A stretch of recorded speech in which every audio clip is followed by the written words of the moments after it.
Alcohol causes more death and violence than every single other drug combined times 5. Alcohol is the only drug that impacts every single organ in your body. So from your brain to your liver to your kidney to your spleen, it enters your bloodstream, and it's the only drug that you can die from withdrawing from. What about Xanax? Except for benzodiazepines, which are in large quantities, you can die in because it has the same impact that alcohol does on your body. But I woke up this one morning at the last day of August 2002, and my wife was 10 days away from giving birth to our 4th child. And I was sitting at my desk, like smoking a cigarette at home, feeling bad. And I just had this dead certainty that if I kept on this path, I would lose my wife and children. And I just had this feeling, and I was like, wow, I think I'm an alcoholic. I mean, I used to put away probably 2/5 a day and have mini bottles everywhere, and on pills, and on coke, and on sleeping pills. And I had a suicide attempt, parked the car in the garage, left the engine running, reclined the seat back, and was like, let's check out. And it didn't work, believe it or not. Obviously, I'm sitting here. Yeah, so that started kind of my let's wake up. I was a drinker, and at the end, my addiction had progressed so much that it was potentially deadly on a daily basis. The thing that was the most concerning and the most real about, facing death was in actuality the alcohol. Once you fall into that lifestyle, and I wouldn't call it a lifestyle because there's no life to it at all, you enter a completely different world in which you're living kind of completely outside of the bounds of any communal norms. I don't know, it's a scary place to be. And very quickly, if you want instant access to a brand new video training that I've just finished showing you how to control alcohol in as little as 48 hours, then click the link in the description. This new method is not about using willpower therapy or AA meetings, it's totally different. I do not publish this video anywhere else online, and it's already changing thousands of lives, so click the link below for instant access. Once you're on the next page, enter your name and email address and your free training will begin. It takes just 7 minutes to watch, but it'll feel like somebody flicks a switch in your brain. And honestly, I'm not sure when I'll start charging for this 7-minute video training. That's how good it is. But whilst it's still available, click the link below, enter your name and email address, and watch that video now. I quit drinking like 3 months ago. Little more than 3 months ago. Like now. nothing? You're not drinking at all? I haven't drank anything in 3 months. I feel great. Was it hard? No, it was super easy. Yeah. It was really easy. You were ready? Yeah, it was like there was too many days where it's kind of hard when you own a club and you're there a lot and you're having drinks with friends and they're like, you want a drink? Yeah, I'll have a drink. And then the next day I'd be at the gym, I'd be like, ugh, I feel like shit. Yeah. And I'd be drinking all this water and taking all these electrolytes and getting a sauna and the cold plunge, just trying to get back to normal. Yes. I'm like, why am I doing that? Well, in the 3 months of no drinking, I have not had one bad day. And it just confirmed what I thought. I was poisoning myself with fun. I was having a good time. Yeah. I was, it wasn't terrible. I wasn't an alcoholic. I wasn't drinking and driving or anything stupid, but it was a couple of drinks, a few nights a week. Maybe I'd go out with my wife on date night, have a couple glasses of wine. It was just at the end of the week, it's like you're drinking 8 drinks. And that's just not good. It's just not good for you. I can't think of one thing that changed for the worse when I got sober, and I've only been sober for 2.5 years. Is it a struggle? I mean, for me, it wasn't. I kind of told you at breakfast, that it was, I didn't even mean for it to happen. I mean, I used to put away probably 2/5 a day and have mini bottles everywhere, all over my car. Oh, so you were full blown. Oh, yeah.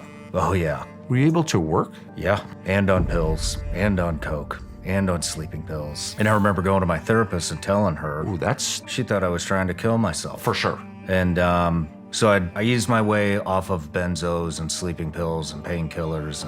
And you got off benzos alone? Alone. It takes for balls. years. It takes balls. I mean, it was, I don't even care. I would be working for the agency. We're all insomniacs. It was just take whatever the you can just to try to get some sleep. And then it became, then that starts the cycle. But yeah, I kicked that stuff, and then I had a suicide attempt. Can't believe we're going here. But I'm not surprised at all with that much partying, yeah. Parked the car in the garage, left the engine running, reclined the seat back, and was like, let's check out. And it didn't work, believe it or not. Obviously, I'm sitting here. So that started kind of my let's wake up, and kicked everything eventually within a couple months, and vodka was gone. I had switched to wine. And then years later, I went and did psychedelic treatment, and I didn't even go down there for that, and I just came out of it, and I haven't had another drop of alcohol since. That experience it's like it showed you everything that's poison in your life. It was like a new intuition that I had developed over the course of a week of just, I guess you'd call it healing, right? Yeah. It showed me toxic people in my life, not to be afraid to say no to people anymore, and alcohol, Adderall. Adderall is the one thing I kept on after my suicide attempt. I guess I can't say caffeine, but coffee. Like, I haven't had any coffee. And then cannabis, I would use to sleep, kick that for about 6 months. So yeah, that's my journey to sobriety. When you first get there, are you thinking, like when it's going around, are you thinking, are people gonna talk about me? So I've heard of stories where, like, Philip Seymour Hoffman went to one and someone videoed it and put it out. Yeah, see, that's and, scary. But I'd been assured by another friend this was a safe place. I am a stubborn but I am also, when I've stepped in, I'm pretty good at taking responsibility for it and owning up to it. And now it's a quest to, what do I do with this?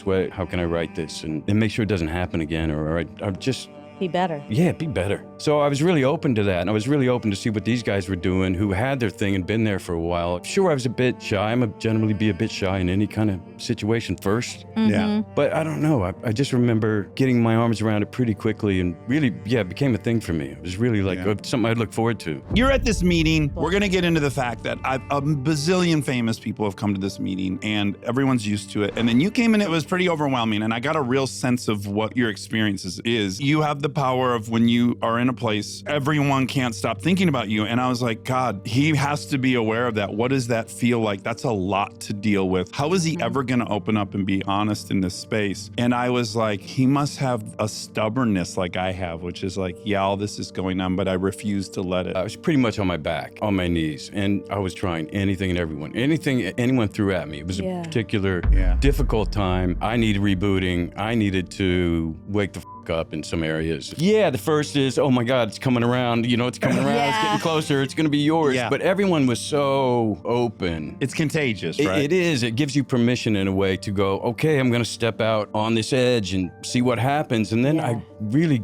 I just really grew to love it. When another dude shares so honestly and open about his struggles and his defects, and it gets to you, don't you feel like Obligated. you owe him that honesty in return? Anything could go, because some guys would be like, you know what, didn't have such a bad week. Sure. Did this, and this worked, and this was, and talk about their wins, So it's like little failures and little successes, and and you know what? I woke up and I'm gonna do it again tomorrow. Given the context in which we met, which is like really heightened honesty and vulnerability, does it make you nervous to have to talk with me in public? No, not at all. Oh, okay, great. We can say men's group, right? It was a men's group. It was AA. It was when I first was getting sober. And I just thought there was just incredible men sharing their experiences, their foibles, their missteps, their wants, their aches, and a lot of humor with it. And I thought it was a really special experience. Coming from the Ozarks, where we're like, everything's great. And so I do this interview, and I say this, and I got admonished by someone of the higher up saying, Oh, you did? It's anonymous. There was a period of time where if you were known to be an alcoholic, you would be run out of your neighborhood. You couldn't find employment. There was a great reason for it. But even deeper than that is they didn't want alcoholics just showing up at their doorstep, because no one had a solution, and you would be kind of inviting just their town drunks to show up. So a lot of reasons. My excuse, because I say it openly and I've gotten some criticism, is like, I've had a couple dozen, maybe more people come up to me in the last 7 years and go like, hey man, I'm the best man in my brother's wedding, and my family wouldn't talk to me, and I found out about AA from you. And I'm like, I'll take that dude over 1,000 I've had haters. a few of those as well. Would always have this, I really respected it, was really open and honest, was a way to kind of take whatever the theme kind of seemed to go in the evening and then put it in the funniest kind of package. And it meant a lot to me, really did. Oh. And so I haven't had a drink in, like I said, just under 3 years. And Do you think you had a drinking problem? oh, yeah, man, I had a drinking problem. Big drinking problem. But you didn't think it at the time. Well, my drinking problem had digressed quite a bit. So, I used to drink close to 2/5 of vodka a day. Whoa. Yeah, and that was coming out of the agency. I didn't have anything to do, really, and processing a lot of kind of what had happened over the past 14 years. I didn't have any friends, severely depressed, whatever, man. Loved to party, and that just, it was wake up, drink many bottles of vodka all day long, and then at night, I'd crack a fifth. By the time I went there, it was like probably 2 bottles of wine instead of 2 bottles of vodka a night. Yeah. That's a lot of wine. Well, I mean, yeah. It is. Anyways, came back and I just didn't want the wine anymore. I used to take Adderall, addicted to that. Didn't need that. Didn't need Ambien anymore. Didn't need anything. And Cold turkey. Cold turkey, man. The funny thing is, man, like it was zero effort. It wasn't like I'm not drinking and I'm not going to do sugar and I'm not going to smoke weed. And I just didn't want it. There was just no urge. There was no addiction left. It was gone. Wow. Yeah, I quit drinking. I quit drinking over 3 months ago. Oh, wow. I know you guys used to do Sober October. Yeah. And that wasn't that hard. And, I was like, God, it's going to be 1 whole month. And then I did it. I was like, that's pretty easy. But I just had some revelations, I guess. And I think the big one is just physical fitness. I work out so much, and I would drink and go to my club and have a couple, not a lot either. Just have a few drinks, and the next day just feel like total With age, especially, it starts affecting you It's more. always been like that. It always? It's Okay. always been like that. I've always been hungover after a night of drinking, but you don't feel it normally. Like in normal life, if I just did normal stuff, it'd be fine. It's when you're in the gym that you notice. Right. When you're doing like second and third set of squats or something like that, you're like, oh God. Yeah, 100%. Yeah. And I haven't had any bad days since I quit drinking. Oh, cool. I've eliminated all of that, and I'm like, just that alone is worth it. Yeah. For just that alone, it's worth quitting. Why do you think there's this trend? Is it mostly for health? Like Yeah.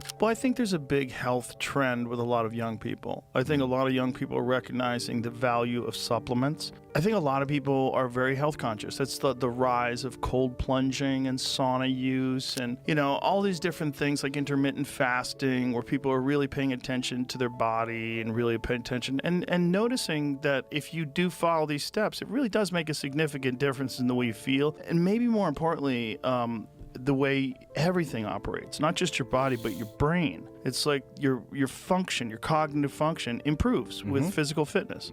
And, if you're an ambitious person and you want to do well in life, you want your body to work well, alcohol's not your friend. To this day, I've never had a drink, and I have no longing for it. I have no interest in it. This was an idea that I had where if we can teach young people not to take drugs, just not to take them. When I see friends of mine that are having difficulty with not having that drink at dinner, where it's literally almost impossible for them to stop, I say to myself, I can't even understand it. Why would that be difficult? The fact is, if we can teach young people and people generally not to start, it's really, really easy not to take them. If you don't drink, you don't miss it. I mean, I don't even think about alcohol. Right, it's not a part of your world. I don't think about cigarettes. I don't think about any of that. If you don't take drugs or if you don't have alcohol, it's real easy not to drink it.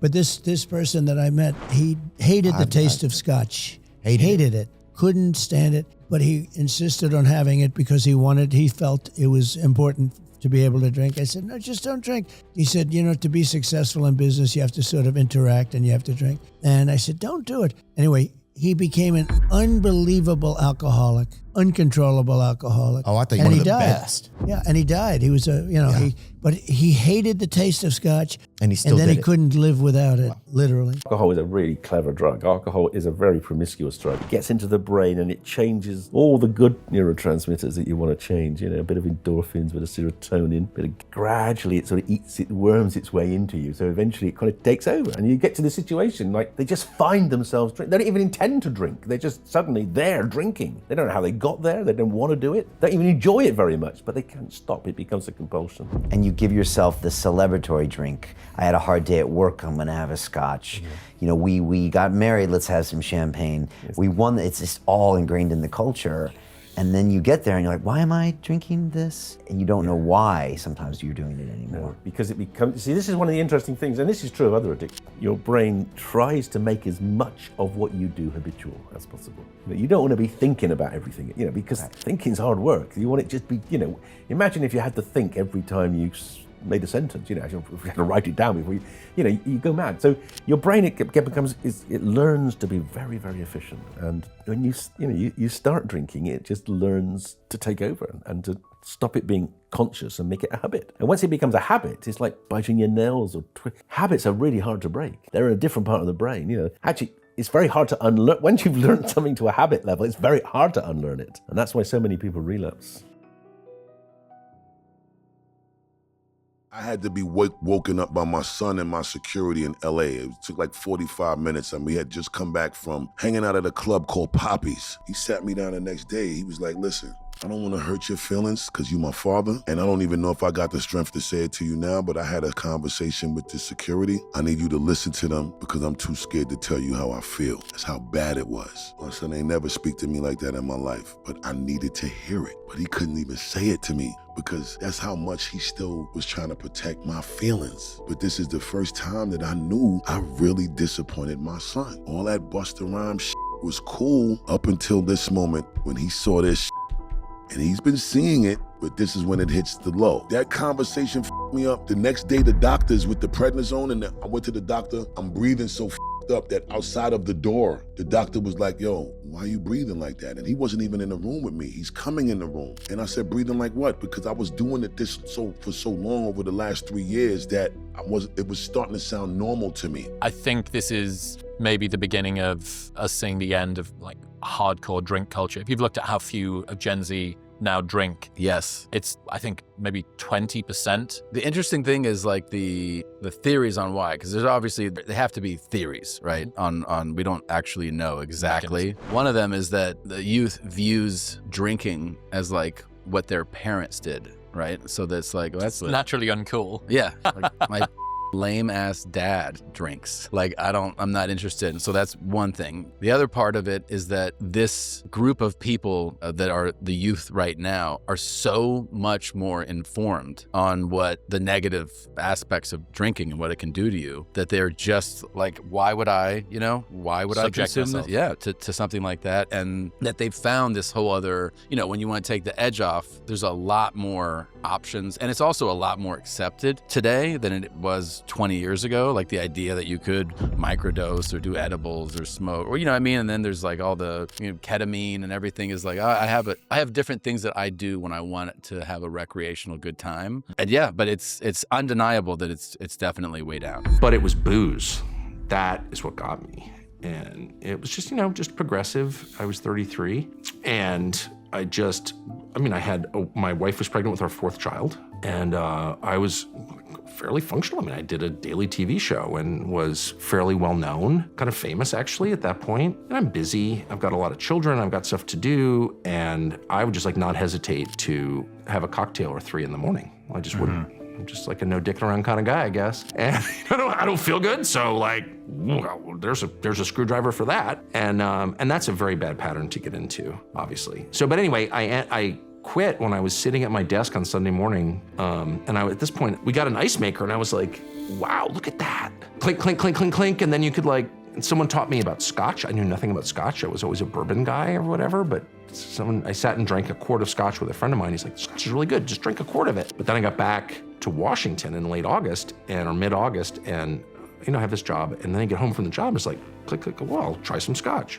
And the next thing you know, you're like faced at home. And part of me was like, that's not good. And I had a couple of moments where I lost control. Actually, at the White House Christmas party in 2001, I got too drunk to talk and stuff like that. It's just embarrassing. But I woke up this one morning at the last day of August 2002, and my wife was 10 days away from giving birth to our fourth child. And I was sitting at my desk, like smoking a cigarette at home, feeling bad. And I just had this dead certainty that if I kept on this path, I would lose my wife and children. No one had complained about my drinking, really. And I just had this feeling, and I was like, wow, I think I'm an alcoholic. I had lost control. I'm leaving a few things out, nothing dramatic, but I didn't crash a car, but I blacked out a couple of times, which I didn't know what that was, like actually blackout. I always hear people say that, but like I didn't remember how I got home from a restaurant, for example, with my college roommate, or I had a friend over, another college roommate that summer, wonderful guy, his wife and children, just a beautiful family and beautiful people,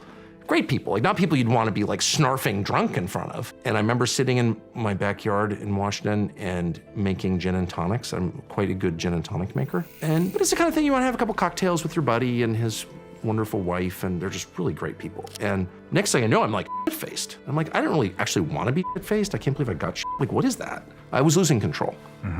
This is all very, and then I, some other stuff like that, or I stayed, I had a friend in town and he's like, let's do a couple lines. And next thing I know, it's like 7 in the morning and I'm like, what? I can't do this. Anyway, the bottom line is I quit. I never had another drink after that. And I went into like, not medically serious, but for me, pretty serious withdrawals. And that, I was like, what? I'm having alcohol withdrawals? I knew nothing about this, okay? I didn't know that there were alcohol withdrawals. Like, I just didn't know. You'd think because of my mother, I would know this, but I didn't know anything. And my brother was, a problem drinker also. But I didn't think of myself as a problem drinker. I was like, well, my brother's out of control. He later quit too.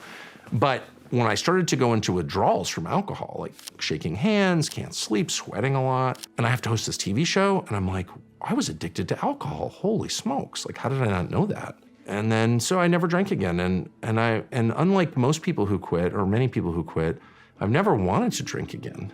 I just never, once I got past like the first 6 months, I just felt so much better. I was so grateful. I'm so I've enjoyed being sober a lot. And that's a huge blessing. That's not from me. It's not like I have a especially strong character. I don't. If you put a tray of Fig Newtons right here, you would see how weak I really am.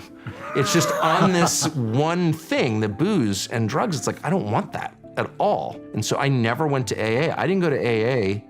I've been to one AA meeting in my life, and it was 3 weeks ago. And it was because Russell Brand, who I really love, was at my house, and he goes to AA all the time. And I don't know why, but I'm just so grateful. And my brother too. My brother was an actual drinker, like, whoa. I mean, no more than I was, but he's like way more boisterous and like Swedish than I am. And he's a punch you out guy and a wonderful person. But he woke up one morning, he's like, I'm never drinking again, and he never did. Wow. Almost 20 years ago. So it's like we both have been so blessed that way. There's a lot of people out there struggling with addiction and alcoholism.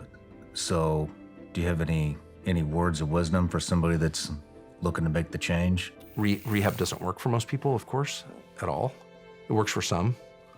But I was just giving someone advice about this, which I do a lot because I really care about it. I love sobriety. I really love it. I know it's not a sacrifice for me. It's like the greatest thing that there is.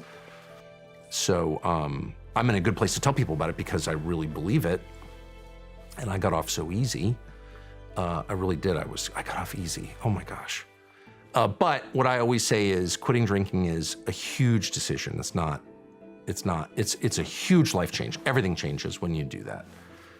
A. B, can be extremely painful physically, which nobody ever talks about. They're always like, oh, you drink to whatever. Oh, yeah, for sure. You drink because you're insecure, you're afraid, you're lying, you're a narcissist. Drinking makes you a narcissist. It's all about you, right? But another reason that no one ever mentions that you drink is because you have a physical need for it. It's physical too. So when you quit drinking, I told someone this morning, you need to be prepared for feeling very and very shaky and having your sleep disrupted and feeling like you're gonna have a panic attack at all times. And like, that's all real, and you should just know that going in. And the third thing I always say is that it's so great to be sober because you don't have to lie at all. And there's no shame in that. I always tell my children this, and I really believe it. It's a foundational belief for me that we're not good at lying about ourselves and that everyone already knows who we are.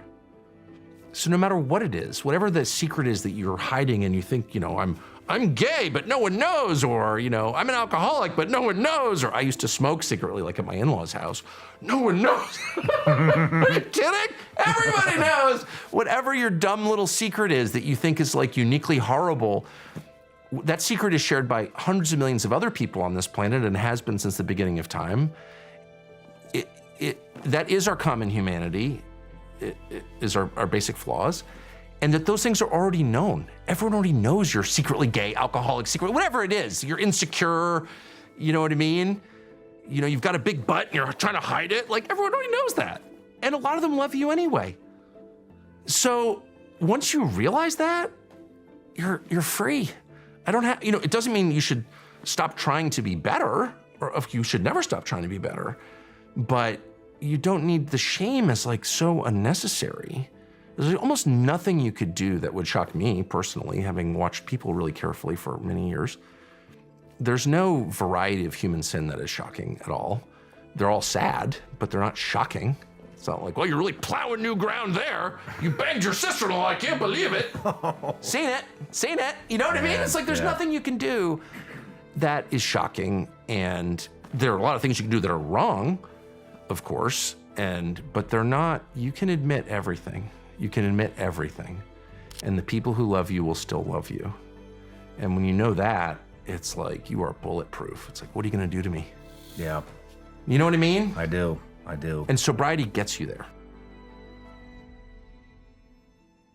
I was a drinker, and at the end, my addiction had progressed so much that it was potentially deadly on a daily basis. The thing that was the most concerning and the most real about, facing death was in actuality the alcohol. Once you fall into that lifestyle, and I wouldn't call it a lifestyle because there's no life to it at all, you enter a completely different world in which you're living kind of completely outside of the bounds of any communal norms. I don't know, it's a scary place to be.